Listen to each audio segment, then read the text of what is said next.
dengan LD PWNU Jawa Tengah. Terima kasih LD PWNU Jawa Tengah yang telah memberi saya kesempatan yang luar biasa untuk mengaji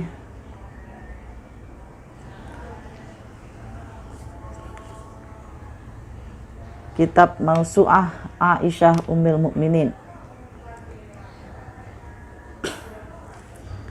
Juga terima kasih kepada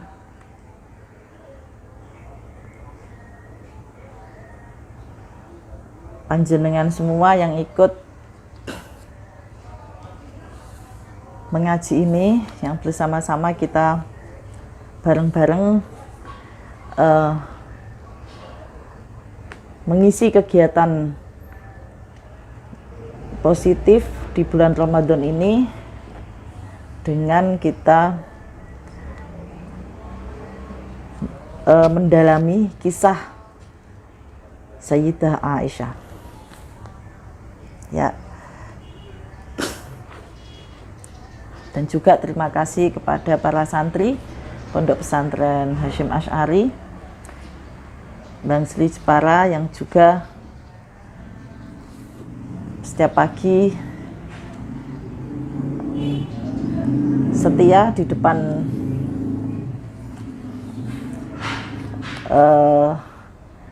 YouTube ya, di rumah masing-masing. Semoga kalian tetap sehat ya di tengah pandemi ini, dan semoga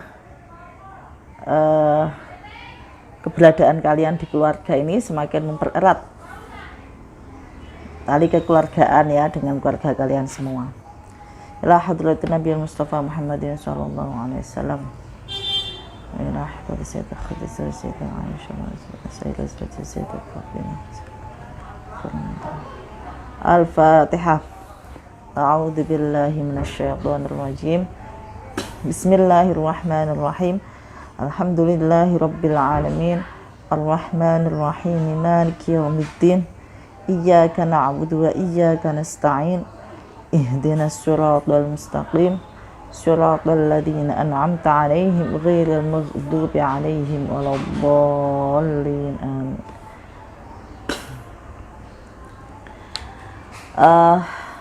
Yang kemarin kita sudah membahas akhlaknya Sayyidah Aisyah. Maka kali ini kita akan membahas karya beliau. Karya beliau apa? Yaitu hadis-hadis yang telah diriwayatkan oleh Sayyidah Aisyah. Ada dulu disebutkan ya di sini ada sekitar 5.634 hadis yang diriwayatkan oleh Sayyidah Aisyah. Nah, di antara hadis-hadis itu mungkin kita sebenarnya sudah sering membaca, tapi kita mungkin tidak tahu kalau atau mungkin kita lupa. Tahu tapi mungkin lupa bahwa yang meriwayatkan itu adalah Sayyidah Aisyah. Nah, dan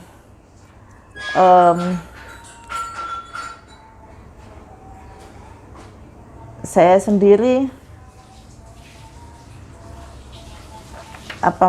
juga mencoba melihat, ketika kita melihat karya beliau ini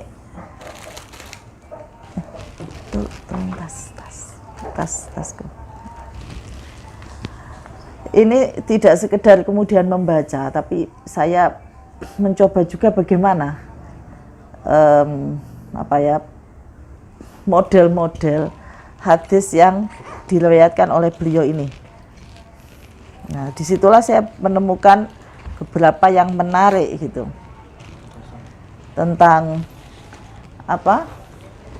bagaimana cara beliau meriwayatkan hadis. Yang kalau saya perhatikan di situ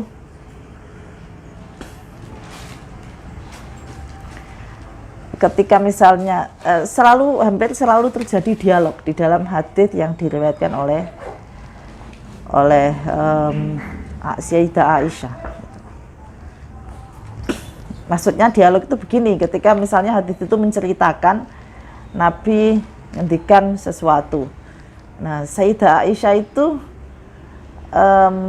sering kali ya itu kemudian bertanya atau mengonfirmasi gitu. Seperti itu. Atau kemudian ketika Sayyidah Aisyah dimintai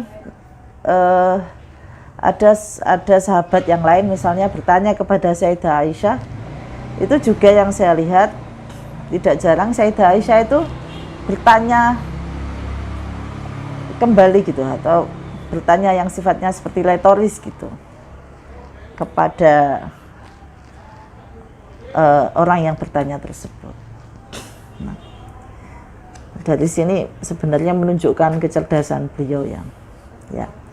Nah, ini karya beliau yang pertama yang saya mau baca di sini tentang akhlaknya Rasulullah Shallallahu Alaihi Wasallam.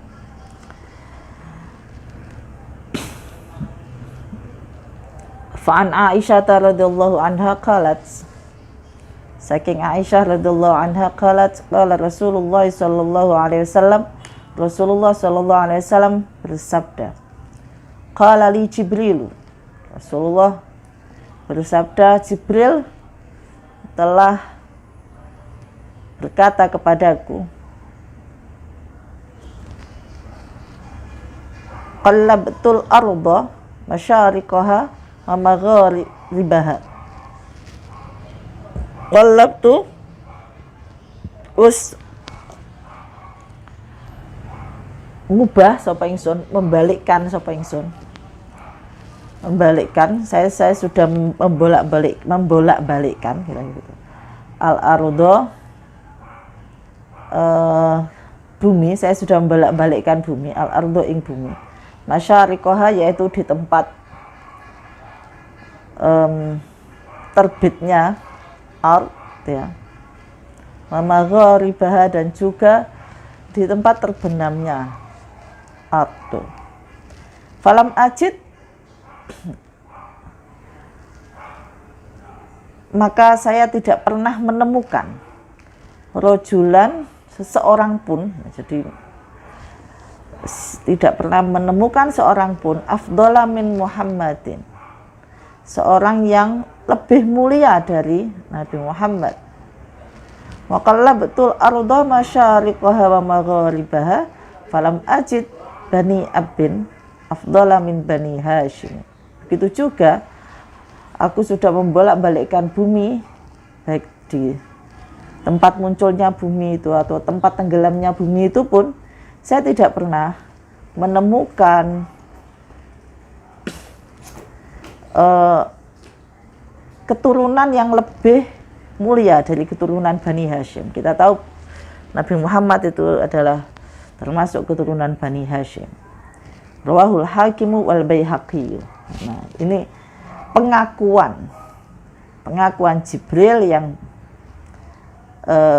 istilahnya ya bumi sudah diwolak-walik gitu ya, diwolak-walik, dilihat dari berbagai sisi, dibolak-balik. Dia tidak pernah menemukan seorang yang lebih mulia dari Sayyidina Muhammad Shallallahu Alaihi Wasallam. Nah, ini menunjukkan betapa Muhammad afdhalun nasi khuluqan. Nah, maksudnya di sini lebih afdal itu adalah dari sisi akhlaknya. Jadi afdal dalam hal apa? Terutama dalam hal akhlaknya. Akhlak beliau itu tidak ada yang menandingi. Ya. Ini luar biasanya Nabi Muhammad SAW. Dan ini yang meriwayatkan hadis ini adalah Sayyidah Aisyah. Tentunya ada keistimewaan ya kalau kemudian hadis-hadis itu diriwayatkan oleh Sayyidah Aisyah dari sisi ya Sayyidah Aisyah kan yang setiap hari di sekitar beliau. Pasti tentunya kita lebih percaya pada orang yang setiap hari di sekitar beliau, mulai bangun beliau sampai, maksudnya setiap hari sampai apa ya, istilahnya gelibet gitu ya. Nah, ini kan pasti kita lebih mempercayai hadis-hadisnya. kana khuluquhul Qur'an. Nah, ini tentang bahwa Nabi akhlaknya itu adalah Al-Qur'an. Ini hadis yang juga diriwayatkan oleh Masruq bin Al-Ajda', tapi dia bercerita bagaimana Sayyidah Aisyah itu menyampaikan hadis yang diterima oleh bukan menyampaikan tapi menceritakan perilaku Nabi, akhlak Nabi gitu ya. Wa an Masruq bin Al-Ajda' annahu dakhala ala Aisyah, bahwa suatu saat Masruq itu sowan kepada Sayyidah Aisyah. Faqala laha, lalu Masruq bertanya atau meminta, di sini meminta, hadithini bi akhlaqi Rasulillah sallallahu alaihi wasallam. Tolong ya aku diceritani tentang akhlak Rasulullah sallallahu alaihi wasallam. Nah, ini. Jadi ketika ada yang bertanya seperti itu, Sayyidah Aisyah tidak langsung menjawab. Tapi balik bertanya begini. Faqalat, alasta rajulan Arabiyyan taqra'ul Qur'ana? Loh, bukankah kamu itu seorang Arab yang membaca Al-Qur'an, yang senantiasa membaca Al-Qur'an toh? Nah, gitu ya. Jadi ini ketika diminta tapi bertanya balik, ini menunjukkan dia seseorang yang cerdas ya, dan ini semacam memberdayakan orang yang meminta pada dia. Jadi biar orang yang meminta ini juga ikut berpikir begitu. Faqalat alasta rajulan, bukankah engkau itu adalah seorang Arabian, seorang Arab, taqra'ul Qur'ana, yang engkau itu senantiasa membaca Al-Qur'an? Qala, Masruq menjawab, qultu bala, nggih, iya Sayyidah Aisyah. Qalat, lalu Sayyidah Aisyah menjawab, fa innal Qur'ana khuluquna, itulah Al-Qur'an itu adalah akhlaknya Rasulullah sallallahu alaihi wasallam. Al-Hakim wa Ibnu Sa'd. Nah, ini saya tertarik sekali dengan cara di sini cara Sayyidah Aisyah menanggapi pertanyaan dari Masruq yang tidak langsung menjawab, tapi dikembalikan pertanyaan itu dengan, loh, bukankah engkau itu membaca Al-Qur'an gitu. Istilahnya, kamu baca Al-Qur'an kok masih tanya akhlaknya Nabi gitu ya. Terus setelah menjawab iya, nah baru ditegas, ya itulah Al-Qur'an itu akhlaknya gitu. Nah, ini jadi kalau isi hadis ini kan menegaskan bahwa Nabi itu adalah Al-Qur'an berjalan. Maksudnya Al-Qur'an berjalan tuh akhlaknya itu ya apa yang ada di Al-Qur'an itulah yang menjadi akhlak Nabi. Ini luar biasanya seperti itu. Ya. Nah, ini kalau dari matanya kita mungkin sudah sering mendengarkan ya bagaimana akhlak Nabi yang memang Al-Qur'an yang digunakan sebagai akhlak Nabi itu. Nah, tapi saya juga melihat dari sisi yang lain, bagaimana cara Aisyah menanggapi seorang sahabat yang bertanya gitu. Ini yang menurut saya menarik gitu ya. Kalau ada orang kita kembalikan. Ini banyak sebenarnya yang kalau kiai-kiai kita ya atau bunyai-bunyai kita itu sering kali kan kalau misalnya kita ini dikembalikan dulu pertanyaannya begitu ya, apa yang kita minta. Nah, ini sebenarnya mengandung memberdayakan orang yang bertanya, memberdayakan orang yang meminta sesuatu ya. Saya sendiri juga dulu sering mempunyai guru seperti itu. Saya ingat salah satunya itu adalah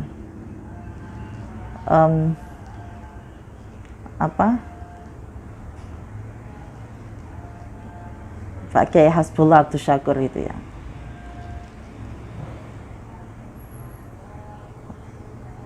Beliau seorang kiai ya, dulu kepala sekolah di Madrasah Aliyah Ali Maksum Kerapiak. Nah ini dulu saya ingat setiap saya misalnya bertanya pada beliau itu, beliau tidak langsung menjawab, tapi mengembalikan, atau beliau bertanya sesuatu yang buat saya, oh ya berpikir, baru kemudian beliau menjawab, seperti itu ya.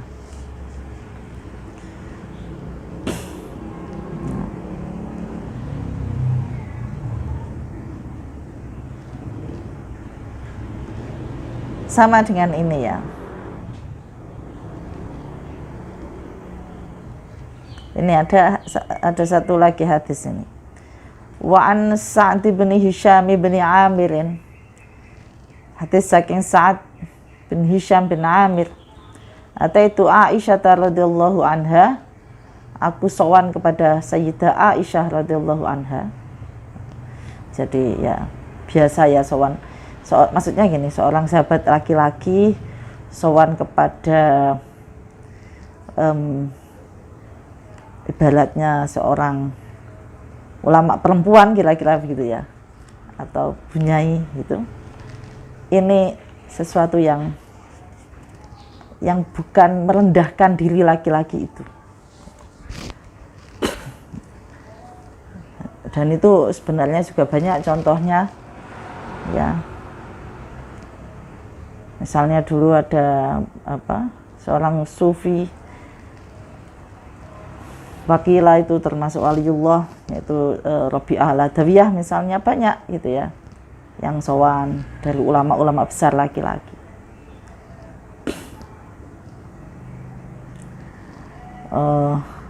Imam Syafi'i misalnya mempunyai guru Sayyidah Nafisah ya, seorang perempuan. Nah, di situ kan berarti Imam Syafi'i juga ketika membalah Al-Qur'an gitu ya. Nah, ini ke gurunya yang perempuan. Jadi bukan tabu. Bukan sesuatu yang tabu.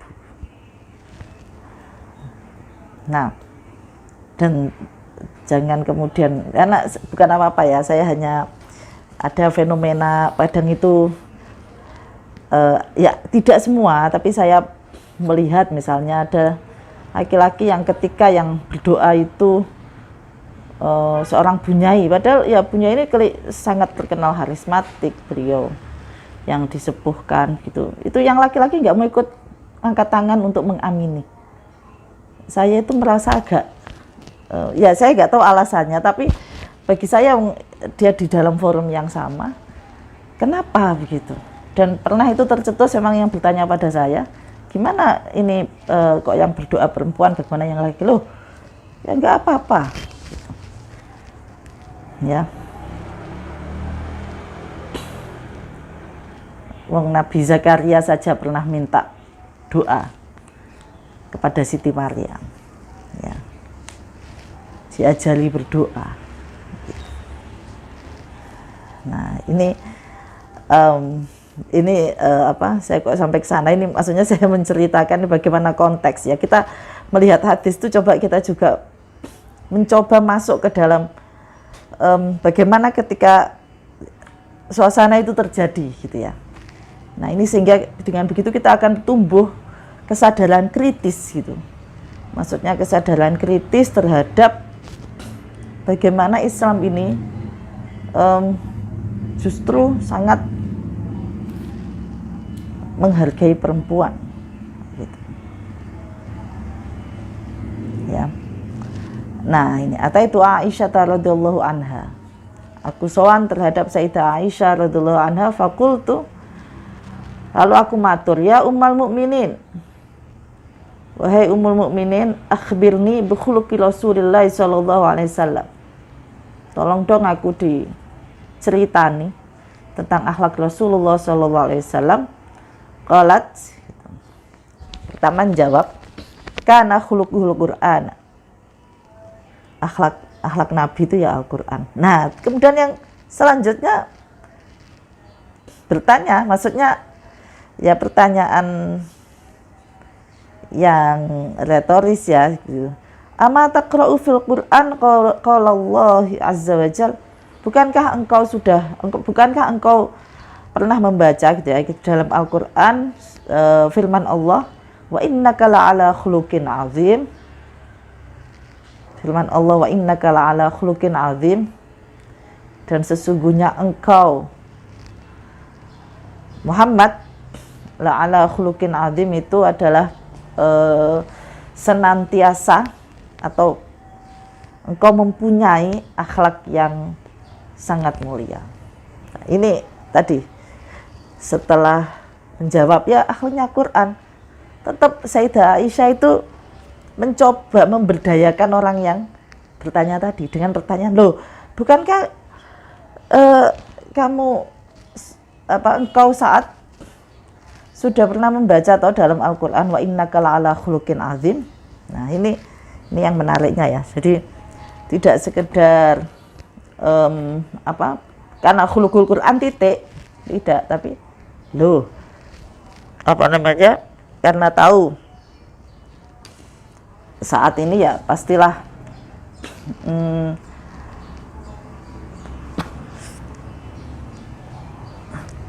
mungkin saya nggak tahu ya hafal Al-Quran atau enggak, tapi maksudnya tahu ayat-ayat Al-Quran gitu. Nah, saat ini kemudian bertanya, fa inni uridu an atabattala. Gimana ya, aku itu ingin, fa ini maka saat temene ingsun uridu itu ngarepake sapa ingsun an atabattala untuk menjomblo seumur hidup. Tapi aku tuh pengen menjomblo, gimana ya? Nah, kira gitu. Jangan diartikan wah ini ngetes enggak ya. Ini saya kira kok ini tetap bertanya. Nah, kalau saya ingin menjomblo gimana gitu ya kira-kira. Qalat Sayyidah Aisyah menjawab, la taf'al. Ya janganlah. Nah, ama taqra'u, loh bukankah engkau sudah membaca laqad kana lakum fi rasulillahi uswatun hasanah, ayat dalam Al-Ahzab 21. Laqad kana lakum, yakti teman-teman ono lakum iku kedue sira kabeh fi rasulillahi, di dalam diri Rasulullah sallallahu alaihi wasallam, uswatun utawi teladan, hasanatun yang baik. Loh, bukankah engkau sudah membaca ayat bahwa Rasulullah itu teladan yang baik? Faqad tazawwaja Rasulullah sallallahu alaihi wasallam, maka Rasulullah itu menikah. Waqad wulida lahu, dan Rasulullah itu waqad wulida lahu, kalau artinya terlekan waqad wulida, dan teman-teman wis dilahirkan apa anak lahu bagi Nabi. Maksudnya Rasulullah juga memiliki putra putri. Itu rawahu Ahmadu. Nah, ini penegasan dan Sayyidah Aisyah memberi keterangannya itu dengan merujuk kepada ayat-ayat Al-Quran. Nah, ini sebagai contoh bagaimana Sayyidah Aisyah ini juga menunjukkan bahwa ini loh ayat Al-Quran yang menunjukkan, menegaskan bahwa akhlaknya Rasulullah itu adalah Al-Quran. Nah, ya. Seperti itu. Nah, ini tadi dua hadis ini saya melihatnya sangat-sangat menarik ya. Dari sisi isinya ya jelas, karena ini menegaskan bagaimana Nabi itu akhlaknya adalah Al-Quran ya, Al-Quran berjalan gitu. Tapi yang terpenting saya lihat bagaimana cara Sayyidah Aisyah memberdayakan sahabat. Nah, ini kalau sekarang ini apa ya, jadi pembelajarannya itu ya pembelajaran yang memberdayakan gitu,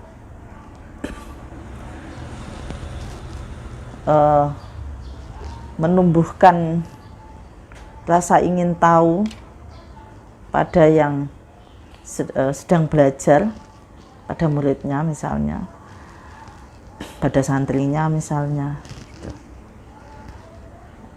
Dan ada dialog di situ, tidak monolog. Padahal Sayyidah Aisyah sebagai Ummul Mukminin ini sangat berhak untuk monolog gitu ya. Dan ini memang pola ini juga selalu dicontohkan juga sama Rasulullah. Pola-pola dialog ini memang Rasulullah juga selalu mencontohkan seperti itu. Dan Sayyidah Aisyah sebagai yang perempuan cerdas ya, ini dialog ini memang juga selalu diterapkan juga oleh Sayyidah Aisyah kepada murid-muridnya, kira-kira begitu.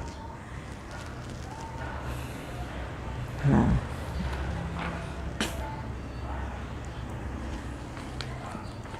kemudian hadis yang lain.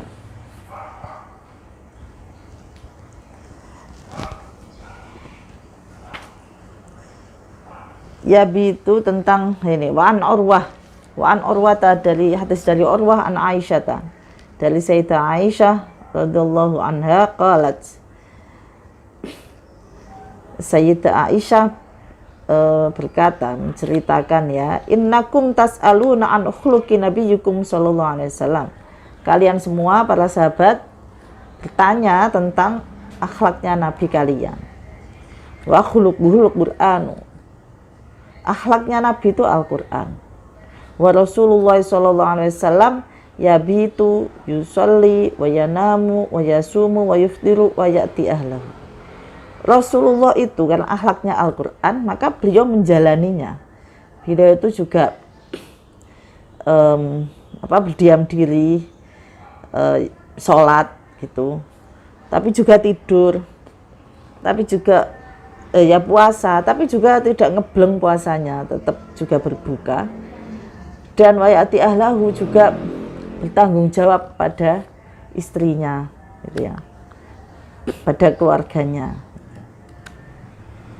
Rawahu Ibnu Sa'din. Ini sering kita akan banyak memang menemukan hadis, kemarin sudah saya singgung gitu ya, bagaimana Nabi itu kehidupannya itu balance, selalu balance, seimbang ya.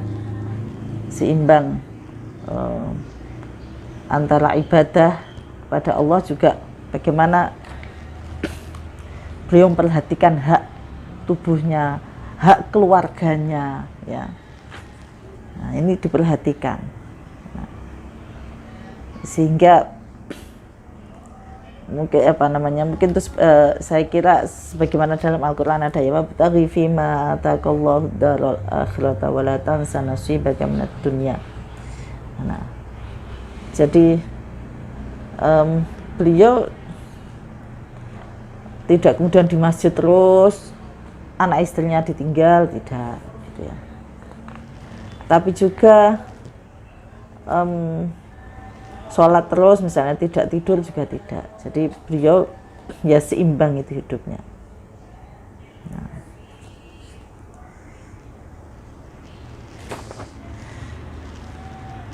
Ya. Kemudian ini juga ada yang menarik tentang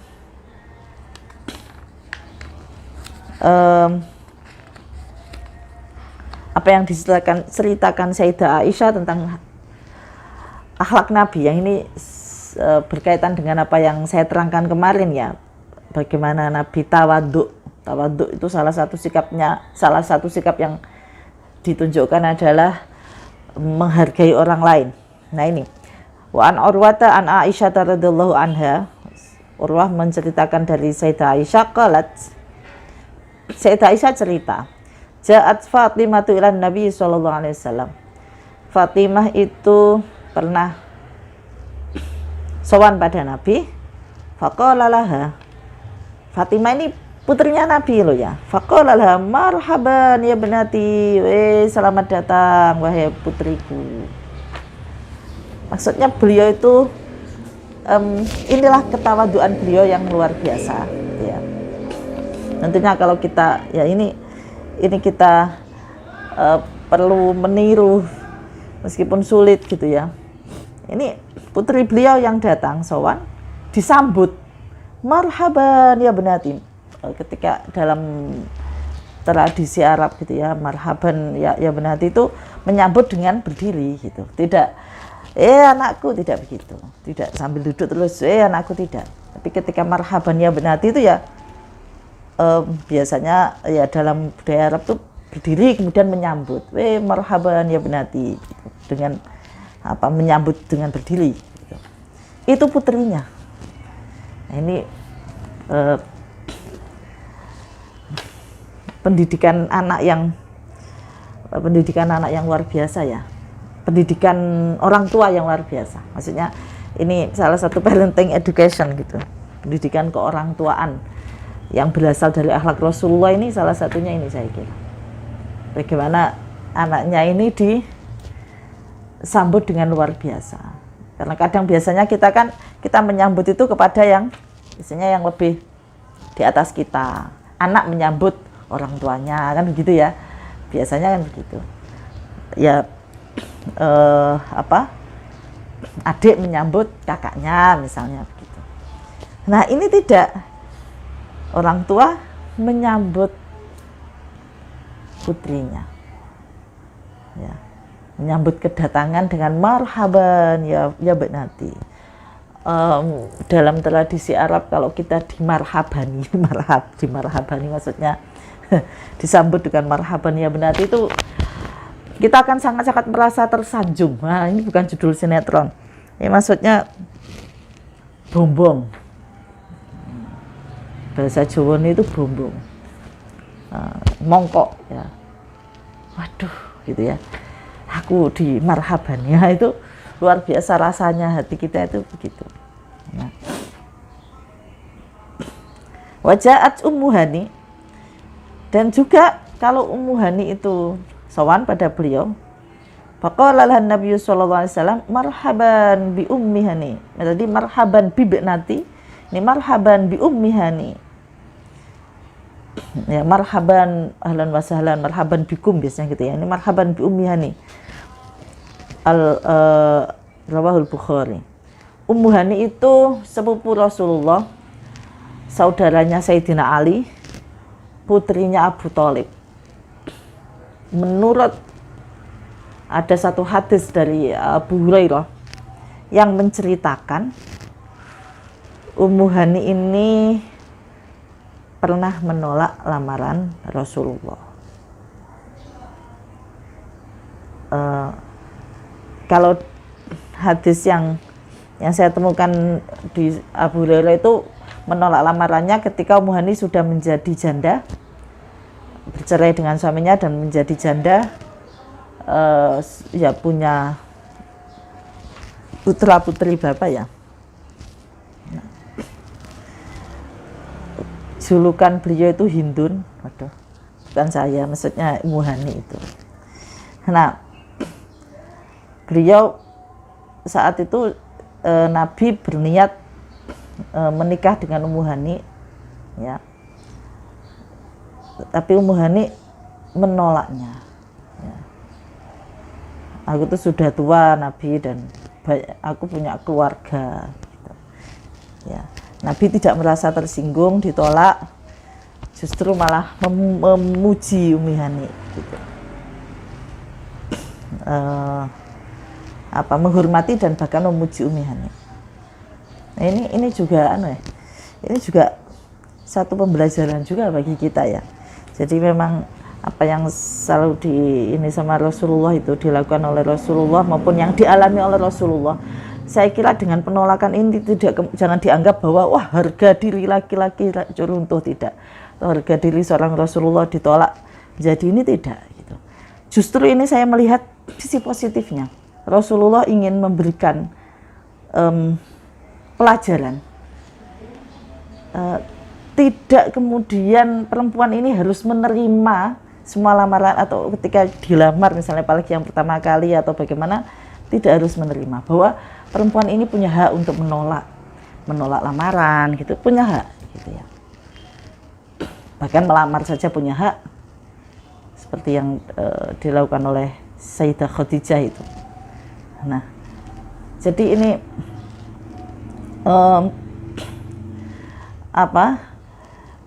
pembelajaran yang luar biasa. Nah, bahkan ada cerita, tapi ini memang masih kontroversi, cerita tentang Ummu Hani yang satunya. Kalau yang tadi saya ceritakan ini hampir tidak ada kontroversi. Yang kontroversi itu bahwa Ummu Hani itu juga pernah menolak Nabi sebelum Nabi diangkat menjadi Nabi, dan sebelum Nabi menikah dengan Sayyidah Khadijah. Nah, saat itu Ummu Hani juga masih belum menikah gitu. Itu Nabi pernah melamar, dan Ummu Hani saat itu melamarnya ke Abu Thalib. Abu Thalib yang, waduh, Ummu Hani sudah saya istilahnya tunangkan dengan siapa namanya ya, Hubairah ya, Hubairah kalau tidak salah, Hubairah. Nah, ini kontroversi, tapi toh ini maksudnya kontroversi dalam arti masih ada yang mengatakan ini cerita betul, ini tidak. Tapi saya melihat ini bahwa di tengah masyarakat yang sangat patriarkis pada saat itu ya, kemudian penolakan yang dilakukan oleh seorang perempuan ini ternyata diberi ruang oleh Nabi gitu. Artinya ini tidak kemudian dilamar oleh Nabi kok menolak gitu. Kalau sekarang misalnya dilamar oleh yai kok menolak gitu ya. Tapi ya Nabi menghargai gitu ya. Nah, jadi Nabi sama Ummu Hani kan sepupuan. Nah, jadi hubungan persaudaraan, otomatis karena hubungan persaudaraan ya bisa saja Ummu Hani itu sowan pada Nabi begitu. Itu Nabi juga langsung menyambutnya dengan marhaban bi Ummi Hani. Jadi kalau tadi marhaban bi binati itu kan yang Sayyidah Fatimah. Nah, marhaban bi Ummi Hani. Selamat datang, selamat datang Ummi Hani ya, marhaban wa ahlan, dengan kayak gitu. Nah, begitu juga ada hadis yang lain, misalnya ketika Sayyidina Ali itu melamar Sayyidah Fatimah, itu Nabi juga menyambut marhaban wa ahlan. Jadi Nabi itu sangat enteng gitu ya untuk greetings, untuk mengucapkan greetings, maksudnya menyambut orang yang sowan kepadanya. Ini keistimewaannya gitu ya, akhlak yang luar biasa yang menunjukkan ketawaduan beliau. Dan beliau ini Nabi yang mestinya yang disambut gitu ya, tapi ini beliau menyambut. Nah, ini salah satu contohnya. Begitu juga Wa'an Urwah, ini banyak sekali ya. Urwah itu meriwayatkan dari Sayyidah Aisyah, an Aisyah radhiyallahu anha qalat, Sayyidah Aisyah cerita, an Rasulillah sallallahu alaihi wasallam, saking Rasulullah sallallahu alaihi wasallam annahu ma da'ahu, tentang Rasulullah sallallahu alaihi wasallam, annahu ma da'ahu ahadun min ashabihi wala ahli baitihi illa qala labbaika. Annahu ma da'ahu ahadun, bahwasanya setiap orang, baik itu min ashabi, baik itu sahabat Nabi, wa ala ahli baiti, maupun itu keluarga Nabi, ketika orang itu itu ngaturi Nabi, misalnya ngaturi ya Rasulullah, ini ngaturi ya, bukan memanggil tapi ngaturi. Jadi kalau kita kepada yang lebih sepuh kan ngaturi Nabi ya Rasulullah misalnya, itu Rasulullah itu menjawabnya dengan labbaik. Labbaik itu panggil suatu jawaban panggilan yang sangat sopan, yang apa ya, labbaik gitu, yang menunjukkan kita hormat pada yang memanggil kita gitulah, itu labbaik ya. Misalnya ada orang sowan ya Rasulullah labbaik gitu. Mungkin kalau kita, ini siapa sih yang sowan, oh ini Bu atau Pak, mungkin kalau itu kan itu tidak sopan ya. Nah, ini labbaik, orang kalau kemudian dijawab dengan labbaik itu juga sama dengan tadi marhaban Bu Umi, itu akan merasa sombong. Nah, ini hadis juga yang diceritakan oleh Sayyidah Aisyah.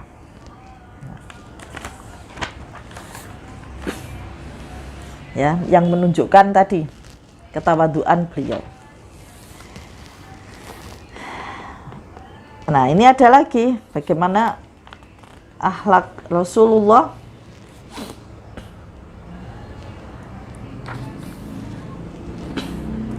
terhadap non-muslim. Wa an Masruqin an Aisyah radhiyallahu anha, ada hadis dari Masruq dari Sayyidah Aisyah radhiyallahu anha qalat, atan Nabiyya sallallahu alaihi wasallam, satu saat ada yang sowan pada Nabi, nasun minal Yahud,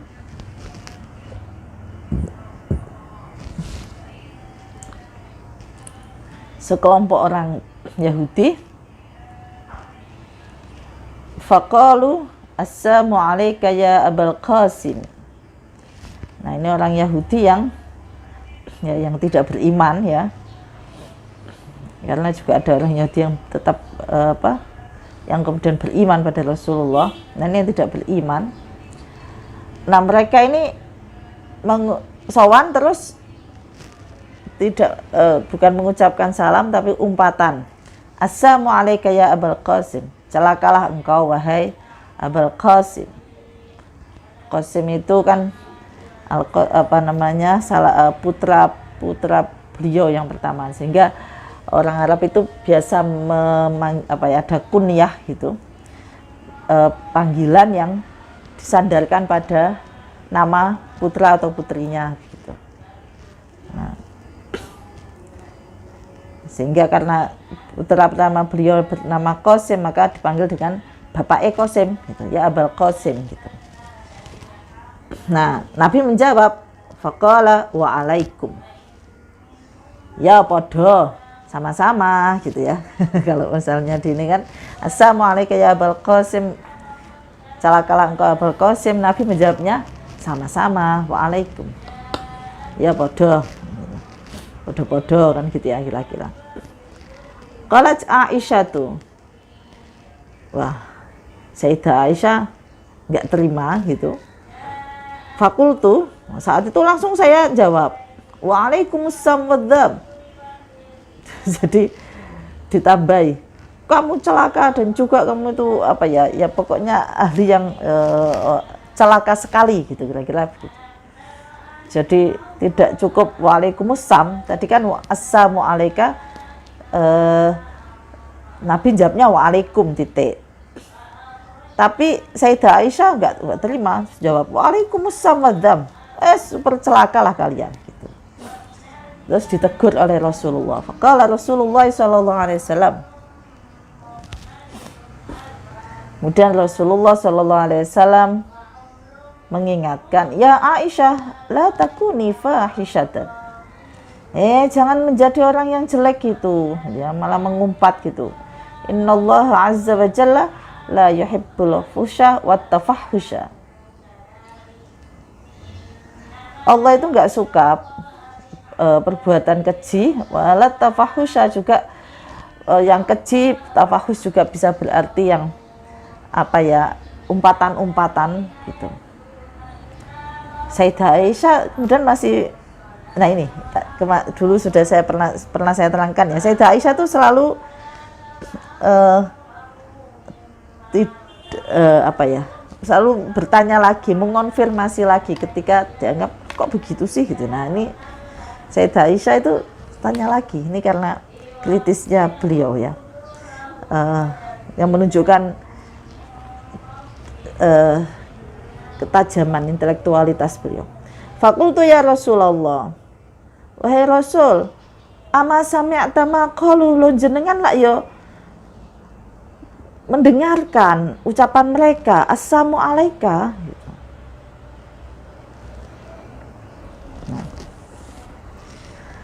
Sayyidah Aisyah masih belum loh. Kok aku kok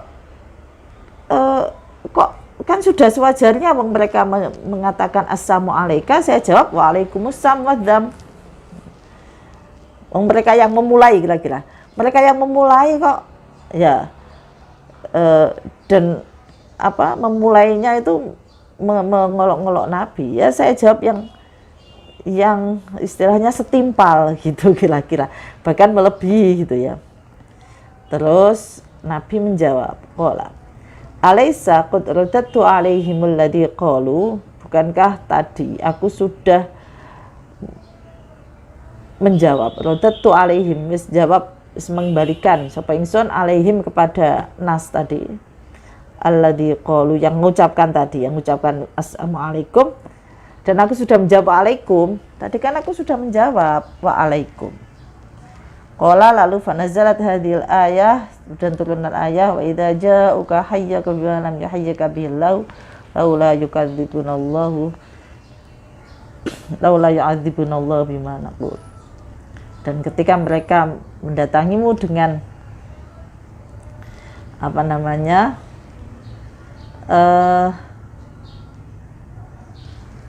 ucapan penghormatan yang tidak pernah diajarkan oleh Allah, maka ya jawablah yang membuat mereka itu menjadi kecelek gitu kira-kira ya. Maksudnya walaula yu'adzibunallahu bima naqul, kenapa ya kok Allah tidak membalas, tidak mengazab kita dengan apa yang sudah kita katakan. Artinya tadi kan orang mengucapkan assalamu alaika, celakalah kamu Abul Qasim. Nah, tentunya mungkin biasanya kan begitu, orang mengolok-olok itu, mereka itu sebenarnya mengharap orang ini terpancing, yang diolok-olok, yang diumpat ini terpancing dan akan mengumpat balik, bahkan mungkin lebih kasar dari umpatan itu. Itu biasanya seperti itu. Nah, tapi ternyata Nabi itu waalaikum, santui gitu ya, santui, boles gitu, waalaikum ya sama-sama gitu. Nah, awalnya Sayyidah Aisyah kan, loh kok jawabnya kok begitu ya, mestinya dia sudah ngomong seperti itu ya harus dibalas dong gitu ya, waalaikumsalam, bahkan ya harus lebih, biar enggak kurang ajar misalnya gitu, waalaikumsalam badam. Tapi Nabi enggak, itu tuh justru Allah itu melarang untuk apa namanya seperti itu, sudah cukup alaikum. Nah, dengan seperti itu kan membuat kecewa orang yang mengumpat. Waduh, loh kok aku kok nggak diumpat balik, kira-kira gitu ya. Nah, ini akhlak yang luar biasa yang mungkin kita juga sangat sulit meneladani gitu ya. Rawahu Ahmad. Nah, yang ada kalau kita lihat bagaimana sekarang penuh umpatan, penuh makian, penuh caci maki di medsos misalnya, kepada teman kita sendiri satu desa, satu bangsa gitu ya. Ini dan balas lagi mengumpat, saling mengumpat. Nah, ini contoh bagaimana ya etika dan bagaimana ketika menghadapi umpatan-umpatan itu. Nah, tentunya dengan cara yang tepat, tetapi membuat yang satu pihak ini pasti akan, waduh kapok aku, kira-kira begitu. Nah, ini contohnya. Ini luar biasa ini. Nah, kalau dari sini saya juga melihat bagaimana tadi dialog antara Sayyidah Aisyah dengan Rasulullah. Jadi kita kalau di luar matan hadis ya, matan itu redaksi isi hadisnya, tapi kita lihat bagaimana cara Sayyidah Aisyah mengonfirmasi, loh kan begini Rasulullah, lo bagaimana sih, bukankah engkau tadi sudah mendengar begini ya Rasulullah, gitu ya. Dan Rasulullah juga tetap sabar ya, maksudnya begini loh Sayyidah Aisyah. Nah ini loh, kalau saya melihat contoh mu'asyarah bil ma'ruf di dalam sebuah keluarga ya, antara suami dan istri, bagaimana relasinya ini benar-benar relasi yang saling menghargai ya, suami kepada istri, istri kepada suami, dengan tidak merendahkan salah satunya. Saya sering mendapatkan ya, atau mendengar sendiri bahkan misalnya ya, bukan misalnya ya, seringlah melihat sendiri misalnya dalam satu keluarga, istrinya mau berpendapat suaminya, atau istrinya bertanya, udah nggak usah banyak tanya, wis manut sama bojone wae, manut karo aku wong lanang. Nah saya ini kok tidak pernah dicontohkan oleh Nabi seperti itu ya. Ini kita lihat banyak ini di sini cerita. Jadi kalau kita mempelajari hadis dari Sayyidah Aisyah ini, kalau saya ya, ini tidak sekedar kemudian mempelajari apa isi kandungan hadis itu, matan hadis itu, apa pesan message dari hadis itu apa, tidak sekedar itu, tapi juga kemudian message dari konteks hadis tersebut. Ini yang saya paling suka juga gitu. Sehingga kita bisa memahami bagaimana sih relasi suami istri antara Nabi dan Sayyidah Aisyah. Nah, bagaimana relasi Nabi dengan keluarga-keluarganya yang lain, dengan putrinya dan sebagainya. Ini konteks-konteks ini yang bisa kita lihat gitu ya dari redaksi hadis itu. Nah, masih berkaitan dengan akhlaknya Rasulullah yang tidak pernah berbuat jelek dan membalas keburukan gitu ya dengan keburukan yang lain. Ini ada dari Abdullah Al-Jadali. Qala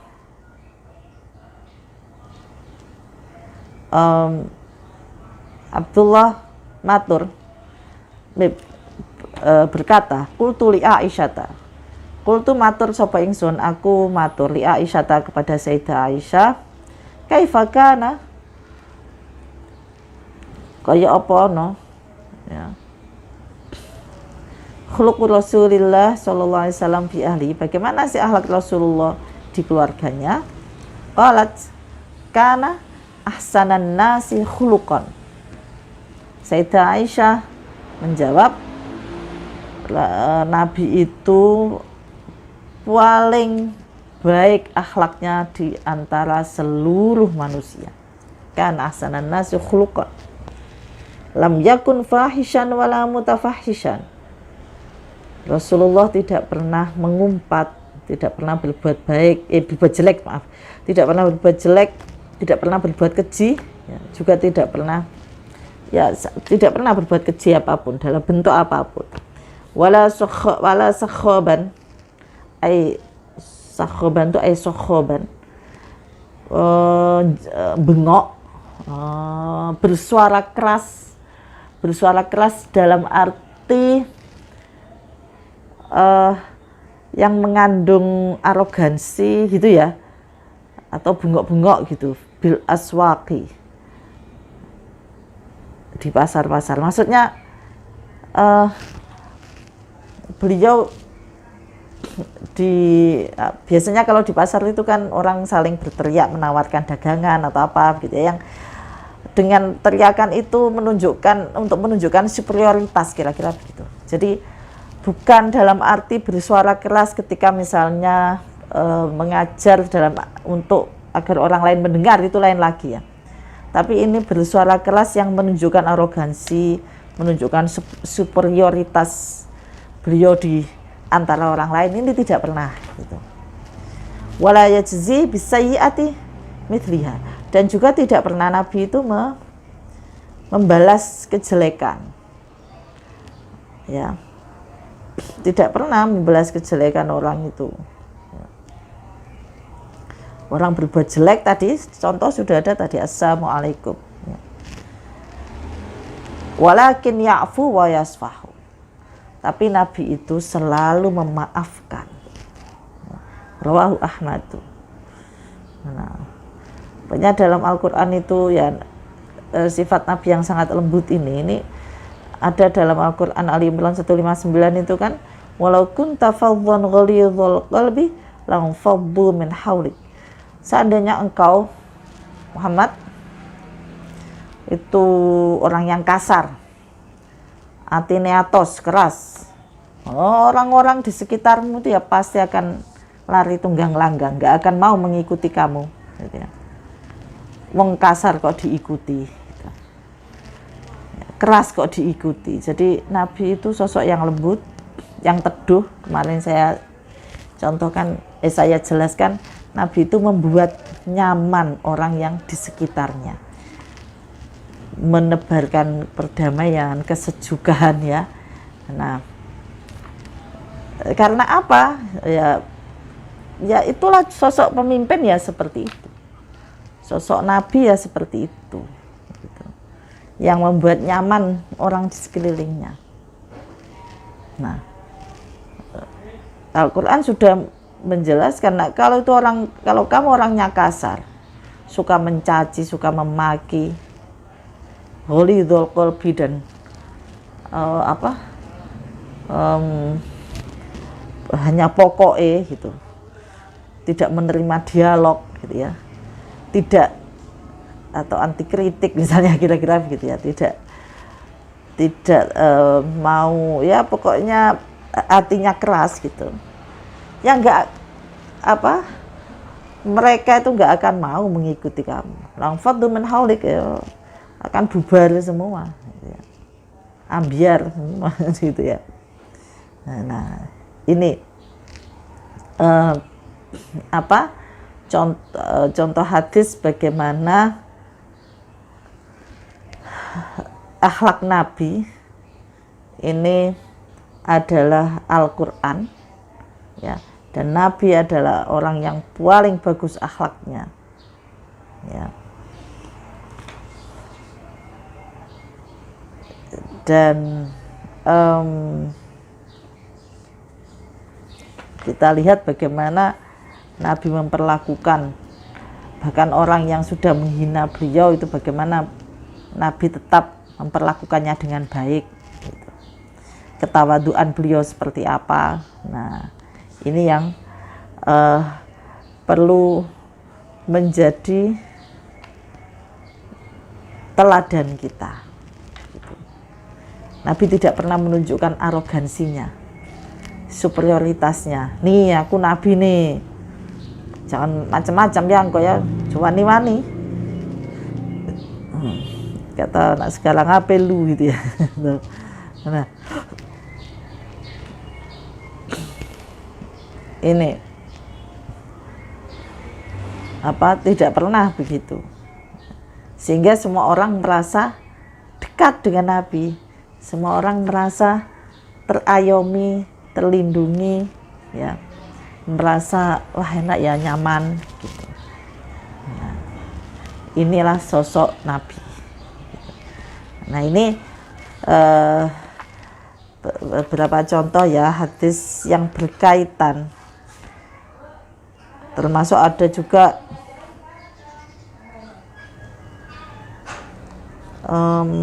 mana ini,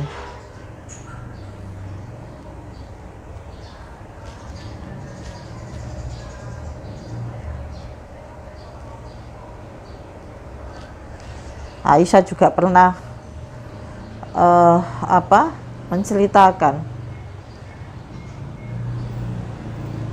tidak pernah melihat raut muka marah gitu ya. Marah yang Nabi itu marah ketika ada orang yang tidak taat pada perintah agama. Tapi kalau marah yang hal yang berkaitan misalnya, ya sebenarnya itu tidak perlu marah, misalnya misalnya ada contohnya apa ya, misalnya dalam kehidupan sehari-hari mungkin ada anak kecil yang ya berbuat sesuatu yang ini karena mereka tidak tahu begitu ya. Ini Nabi tidak pernah marah gitu. Kesalahan kecil mungkin yang dilakukan oleh orang lain di keluarganya misalnya begitu. Ada orang-orang di keluarganya misalnya. Itu Nabi malah kadang malah ketawa begitu ya, tersenyum gitu. Nah, sehingga tidak pernah terlihat marah gitu. Ya. Wong Nabi dolo aja nggak marah kok gitu ya. Ini akhlak Nabi yang perlu kita teladani. Dan juga tadi bagaimana Sayyidah Aisyah ini meriwayatkan hadis yang sedemikian banyaknya. Tentunya ini tidak membuka catatan ya. Jadi ketika Sayyidah Aisyah itu meriwayatkan hadis, jangan diharap ini salah satu ini yang mungkin ya kalau sekarang ini mungkin generasi kesini juga kan karena dengan mudahnya gadget, malas menghafal, sudah bisa lihat, buka ini, tinggal klik, sekali klik sudah ketemu kayak gitu ya. Nah ini tidak seperti itu. Jadi yang namanya meriwayatkan hadis itu artinya juga hafal hadis tersebut, hafal dawuhnya Nabi persis gitu. Jadi kalau Sayyidah Aisyah itu meriwayatkan 5.634 hadis, ya maknanya ya beliau dobitoh gitu. Maksudnya perawi hadis itu memang harus dobit. Salah satu persyaratannya dobit itu saya sangat kuat hafalannya. Maka ya ini tadi yang sekian banyak ini tidak kok sebentar ya tak lihat catatan, tidak begitu Sayyidah Aisyah. Langsung wah Nabi begini ya, ini ya seperti itu. Nah ini juga semoga menjadi inspirasi kita dan motivasi kita, khususnya juga para perempuan, untuk bagaimana kita meneladani Sayyidah Aisyah. Kita termotivasi untuk meningkatkan kualitas diri gitu ya.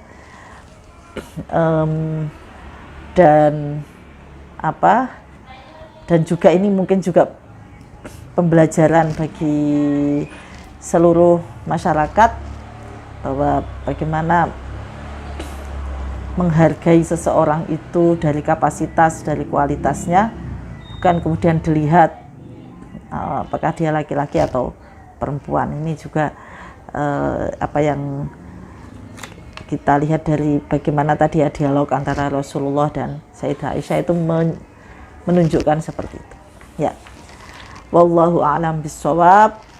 Kita teruskan besok insyaallah. Mudah-mudahan besok ditakdirkan oleh Allah kita bertemu lagi di channel LD PWNU, Lembaga Dakwah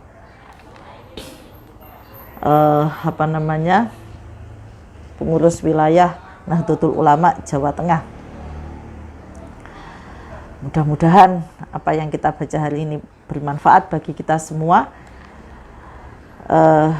dan kita mendapat barokah ilmunya Sayyidah Aisyah, dan juga kita tentunya mengharap syafaat dari Nabi Muhammad SAW. Amin Allahumma amin. Al-Fatihah. Bismillahirrahmanirrahim. Alhamdulillahirabbil alamin. Ar-Rahmanir-Rahim. Maliki yaumiddin. Iyyaka na'budu wa iyyaka nasta'in. Ihdinas siratal mustaqim. Siratal ladzina an'amta 'alaihim. Amin. Wallahul muwaffiq ila aqwamit thoriq. Assalamualaikum warahmatullahi wabarakatuh.